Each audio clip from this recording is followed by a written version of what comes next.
తాకట్లో ఉన్న బంగారాన్ని విడిపించి ఆ రోజున మార్కెట్ ధర కట్టి మిగిలిన డబ్బును మీకు అందిస్తుంది కొమ్మూరి గోల్డ్. నేను ఎందుకు ఇంత ఓపెన్గా చెప్పానంటే చాలామంది లైఫ్ చాలా ఈజీగా వాళ్ళు అనుకున్నట్టు జరగాలి, ఒక్క ఫెయిలియర్ కూడా వాళ్ళు భరించలేకపోతున్నారు, దానికి డ్రగ్స్కి దీనికి వెళ్ళిపోతున్నారు. So you take my life story as an example and ఒకసారి వినండి, మీకు నచ్చితే చేయండి, లేకపోతే వదిలేండి. అంతగానే నేను తప్పకుండా మీరు ఈ అన్సర్టనిటీ గురించి చెప్పారు, అది చాలా మందికి ఐ థింక్ బోధపడి ఉంటుంది. రెండోది కంటెంట్మెంట్ ఎలా తెచ్చుకోవాలి, అండ్ మూడోది ఒక ఛాలెంజ్ వచ్చినా కూడా ఎక్కడ మీరు కృంగిపోకుండా ఎలా బయటకు వచ్చారు, and how you rebuild your career and how life just showered on you. ఆ సంకల్ప బలం చాలా మందికి ఇవాళ ఒక మెసేజ్. బిఫోర్ ఐ క్లోజ్ అండి, మనకి ఒక శక్తి రావాలి, మనకు ఒక బ్లెస్సింగ్ రావాలి అని చెప్పి అందరూ పూజలు లక్షలు ఇచ్చి పూజలు అవి ఇవి చేస్తారండి. ఆ పూజల ఫలితాలు అక్కడ ఆగుతాయండి, అది రాదు, ఒక ప్లేస్లో ఆగిపోతాయి. ఇక్కడ తల్లిదండ్రులు ఇద్దరూ సంతోషంగా ఉంటేనే అది రిలీజ్ అవుతాయండి.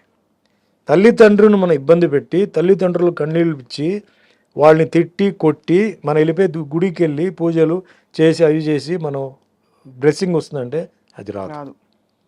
తల్లిదండ్రి దగ్గర ఒక శక్తి ఉందండి. ఆ శక్తి ఏంటంటే మనం వచ్చింది అక్కడి నుంచే కదా. ఆ కడుపులో ఉన్నప్పుడు ఆ తల్లి ఎన్నో దేవుళ్ళకి ఎన్నో గుడికి వెళ్ళి ఎన్నో పూజలు చేసి ఎన్నో బలంగా అసలు ఆవిడ ఆ బలం అంతా అక్కడ మనలో ఉందన్నమాట. సో ఆ శక్తి దగ్గర మనం వెళ్ళిపోయి ఆశీర్వాదం తీసుకొని తండ్రి దగ్గర ఆశీర్వాదం తీసుకొని గురువు మనకి నేర్పి లైఫ్లో ముగ్గురే మనకి సిన్సియర్ వాళ్ళండి, తల్లి తండ్రి గురు. ఈ గురు ఎందుకు చెప్తానంటే చిన్న వయసులో మన స్కూల్లో ఉంటాం, మనకు తెలియదండి. స్కూల్ కొంచెం 11th 12th వచ్చేటప్పుడు కొంచెం గుర్తు ఉంటుంది, కాలేజీ వచ్చిన తర్వాత మనకు గుర్తుంటుంది మన టీచర్స్ ఎవరు అని. వాళ్ళు రిటైర్ అయిపోతారు, లేకపోతే మనం వెళ్ళిపోతాం అక్కడి నుంచి. మనం వెళ్ళిపోయి మనం ఒక మంచి ఉన్నత స్థాయిలో ఉంటే గర్వంగా ఫీల్ అయ్యేది ఎవరంటే వీళ్ళు ముగ్గురే. అవును, గురువు ఏమంటాడు, వాడు నా స్టూడెంట్ రా, నేను నేర్పించాను, నా దగ్గర నేర్చుకున్నాడు అని చాలా గర్వంగా ఫీల్ అవుతాడు, గొప్పగా ఫీల్ అవుతాడు. ఆ ఫీలింగ్ చాలా ఒక సిన్సియర్ ఫీలింగ్. అవును, తల్లిదండ్రుల ఫీలింగ్ అంతకు మించిన సిన్సియర్. వాళ్ళు ఏమీ ఆశించరండి, వాళ్ళ బిడ్డ బ్రహ్మాండంగా ఉంది, ఉన్నత స్థాయికి ఎదుగుతుందంటే వాళ్ళకి ఆనందం, వాళ్ళ ఇంట్లో మనసులో ఒక నిండుదనం. సో అలాంటి వాళ్ళది ఆశీర్వాదం ఎప్పుడు ఉండాలి, కానీ శాపాలు మట్టుకు ఎప్పుడు ఉండకూడదు. వాళ్ళు తిట్టని కొట్టని ఏదైనా ఈరోజు మనం ఉన్నామంటే వాళ్ళ ద్వారా కదా, ఓ రూపం ఇచ్చింది వాళ్ళే కదా. అంతే కదా సార్. చిన్నప్పుడు మీకు ఫుడ్ పెట్టి బట్టలు ఇచ్చి మిమ్మల్ని మంచి స్కూల్లో పెట్టి మంచి చదువు, నువ్వు చదువుకోకపోతే వాళ్ళు ఏం చేస్తారు? నువ్వు చదువుకోవాలి, నువ్వు చదువుకోకపోతే ఏం చేయాలి? వాళ్ళు ఎన్ని కష్టాలు ఉన్నా వాళ్ళ పాపం భరించి బ్రతికున్న తల్లిదండ్రులు ఇప్పుడు మీరు ఉన్నారు, బ్రతికున్న తల్లిదండ్రులు ఉన్నారంటే ఈ రోజు నుంచి ముందు వాళ్ళ ఆశీర్వాదం తీసుకొని తర్వాత దేవుడి దగ్గరికి వెళ్ళి ఆశీర్వాదం తీసుకుంటే మీకు రెట్టింపు వస్తాయి ఆశీర్వాదాలు. గొప్ప మాట చెప్పారు సార్, చాలా గొప్ప మాట. అంతేగాని వాళ్ళని మనసును నొప్పించి వాళ్ళ కంట్లో నీళ్లు పెట్టి నువ్వు వెళ్ళిపోయి ₹1,00,00,000 ఖర్చు పెట్టి తిరుపతి కొండ ఎక్కి దిగి నాకు అది జరుగుతుంది జరగవచ్చు, కానీ అది తాత్కాలికంగా ఉంటుంది. శాశ్వతంగా మనకి ఆ సక్సెస్ రావాలి చేయాలంటే వాళ్ళు ఒకవేళ లేకపోయినా ఈరోజు వాళ్ళు లేరు చనిపోయినట్టు కూడా ఆత్మ తిరుగుతూ ఉంటుంది. గోడ దగ్గర నుంచొని తప్పు చేసి ఉంటే తల్లిదండ్రులకు క్షమాపణ కోరాలి, డైలీ చేయండి. లేచిన తర్వాత మార్నింగ్ నేల ముట్టుకొని మీ తల్లిదండ్రులు మీరు దేవుడి తర్వాత తల్లిదండ్రులు ఆశీర్వాదం నాకు ఉండాలి అని చెప్పి అలా ముట్టుకొని మీరు లేవండి. మీ జీవితంలో ఎలా మార్పు వస్తుంది, ఇది జెన్యున్గా ఉండాలి, ఏదో ఉత్తుగా అది కాదు. మనస్ఫూర్తిగా క్లియర్ హార్ట్తో చేతులు రెండు భూమి మీద పెట్టి నన్ను ఆశీర్వదించండి, ఈరోజు నేను నాకు ఏదే చెడు జరగకూడదు, నాకు మంచి జరగాలి, ఇంకా నన్ను ఉన్నత స్థాయికి తీసుకెళ్ళి చెప్పి మీరు ముట్టుకొని చేయండి. మీకు అన్ని ఆపదలు ఆగుతాయి, మీకు అన్ని బ్యాడ్ అవుతాయని మంచి జరుగుతూనే 100% నేను చెప్తాను. ఇది మట్టుకి నేను ఇంతసేపు చెప్పింది పక్కన పెట్టండి, ఇది చెప్పింది మట్టుకి దయచేసి నేను యూత్కి ఏం చెప్తానంటే ఇది చేయండి. And never cheat. అంటే తల్లిదండ్రులు పాపం వాళ్ళు ఏదో చేస్తున్నారంట, మీరు చెడు పనుల కంటే డ్రగ్స్కి వాటికంతా వెళ్ళిపోయి ఇప్పుడు డ్రగ్స్లో చాలా ఇది కూడా చాలా ముఖ్యమైన విషయం అండి.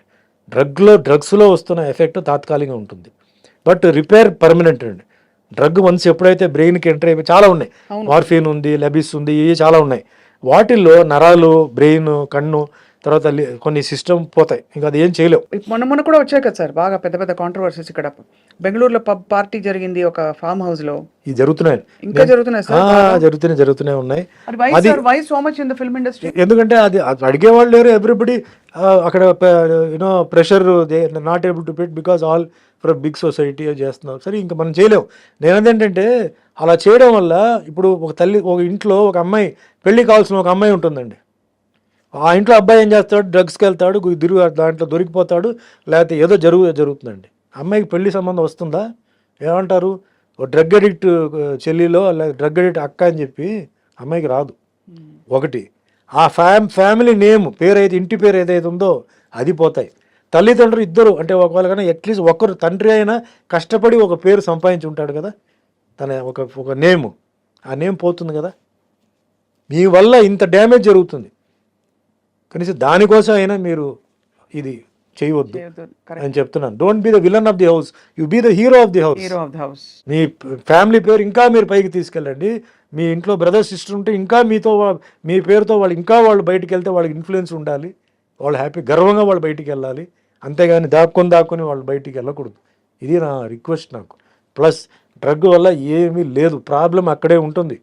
తాత్కాలికంగా మీకు ప్రాబ్లం కావాలంటే ఏదో మీరు గాలిలో ఎగురుతున్నట్టు లేకపోతే ఏదో అంటారు, అది తాత్కాలికంగా, మళ్ళీ ప్రాబ్లం అక్కడే ఉంటుంది. You have to face the problem. So you face the problem, you don't change the face, you face the problem. It will be over maybe 1 day 2 days 1 week. నేను అవన్నీ దాటుకొని వచ్చిన మనిషి, అందుకే నేను చెప్తున్నాను. నేను ఫేస్ చేసిన ప్రాబ్లం అట్లా కాదు, గవర్నమెంట్తో నాకు ప్రాబ్లం, పర్సనల్ వాళ్ళతో ప్రాబ్లం, అన్నీ దాటుకొని వచ్చాను. చంపుతారు గింపుతారు అన్నారు, నేను చావాల్సి ఉంటే నేను చస్తాను కదా అన్నాను. ఎవడు కాపాడగలుగుతారు? వాళ్ళు ఎందుకు చావడం? నేను బాత్రూంలో జారి పడతాను, కరెంటు స్విచ్లో చేయి పెట్టినప్పుడు తడి ఉంటే కరెంటు తగిలిపోతాను. ఊరికే అంటారండి, ఎన్ని చెప్తారు కదా ఆ టైంలో అంతా. అంటే మీరు బయట పెడితే చంపేస్తారు అని లేపేస్తారు. సేమ్ పొలిటికల్ స్టైల్ ఎలా ఉందో అంతే. వాడు బయటకు వస్తే వాడిని లేపడానికి గ్యాంగ్ ఉంది, స్పాట్ పెట్టారు, అది పెట్టి ఇది పెట్టి అన్నీ చెప్పారు. జరగని అన్నాను, నా చావు అలా రాసి ఉంటే జరగని, ఏం చెప్పారు, ఎవడు ఏం చేయలేడు. అంత దూరం ఎందుకు అన్న, అదే అన్న, అంత దూరం ఎందుకు? నేను తడి చేతులతో ఒక స్విచ్ మీద చేయి పెట్టి నేను చచ్చిపోవచ్చు కదా. కిచెన్కి వెళ్తున్నాను, ఒక గ్యాస్ సిలిండర్ పేలవచ్చు కదా, ఏదో ఒకటి జరగచ్చు. నా టైం కార్లో వెళ్తున్నాను, డే అండ్ నైట్ పని చేస్తున్నాను, యాక్సిడెంట్ జరగచ్చు కదా. సో నాకు ఎక్కడే రాసి ఉందో అక్కడ నేను పోవాల్సిందే. అది ఎవడేం చేయలేడు, నువ్వు కూడా ఏం చేయలేవు, నీకు కూడా అంతే రాసి ఉంది.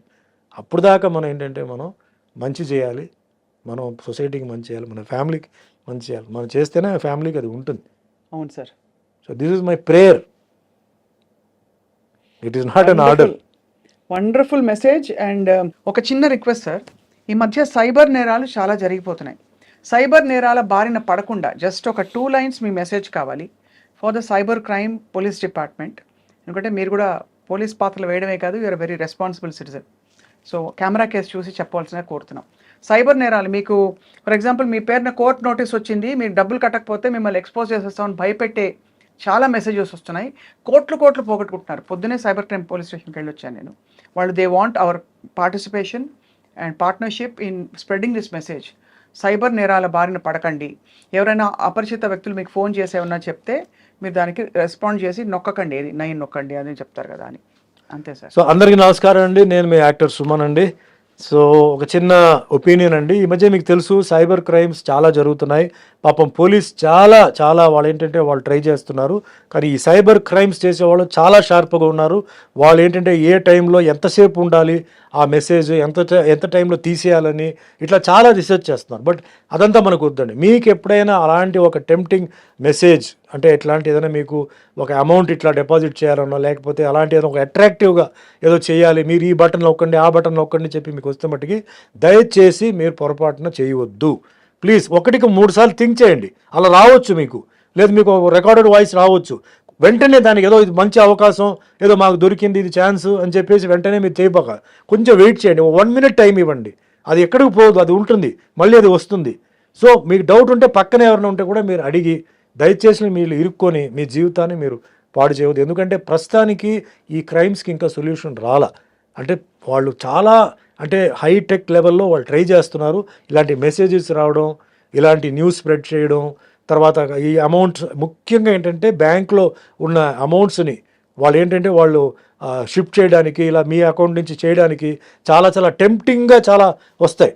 సో దయచేసి మీరు ఒక్కసారి ఆలోచి, ఈజ్ ఇట్ పాసిబుల్, ఎట్లా అవుతుంది, ఎందుకు అవుతుంది ఇది, డైరెక్ట్గా ఎందుకు బ్యాంక్ వాళ్ళు చెప్పకూడదు, ఇలా ఎందుకు జరుగుతుంది చెప్పి కొంచెం మీ బుర్రని కొంచెం యూస్ చేసి, మీకు డౌట్ ఉంటే ఎవరైనా పెద్దవాళ్ళని అడగండి, లేదా పోలీస్ ఆఫీసర్ని అడగండి, దాని తర్వాత చేయండి. మీరు అందరూ బాగుండాలని నా కోరిక. థ్యాంక్ యూ అండి. Thank you so much sir. Beautiful message, చాలా అర్థమయ్యేలా చెప్పారు సార్.